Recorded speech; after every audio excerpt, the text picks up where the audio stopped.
ছোট্ট একটি মজার গল্প অবশ্যই শুনবেন। একবার ভগবান সাধারণ মানুষের বেশে পৃথিবীতে এলেন। তিনি পিপাসার্ত ছিলেন। তো সামনেই দেখতে পেলেন একজন দুধওয়ালা, যার ২ হাতে দুধ ভরা পাত্র। পিপাসার্ত ভগবান তৃষ্ণা মেটাতে দুধওয়ালার কাছে দুধ চাইলেন। পরিবর্তে দুধওয়ালা ভগবানের কাছে পয়সা চাইলেন।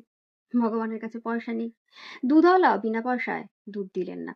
কি আর করা যায়? দুঃখী মনে ভগবান আগে এগিয়ে চললেন। তিনি সামনেই দেখতে পেলেন মদের বোতল হাতে একজন মদওয়ালাকে। অগত্যা পিপাসার্ত ভগবান মদওয়ালার কাছে মদ চাইলেন। এতে মদওয়ালা ভীষণই আনন্দিত হলেন। তিনি খুশিতেই মদের বোতল ভগবানের দিকে বাড়িয়ে দিলেন। বললেন, ভাই, তুই যত খুশি পান কর, আমার কোনো আপত্তি নেই। ভগবান পিপাসা মেটালেন। তিনি মদওয়ালার প্রতি তুষ্ট হলেন।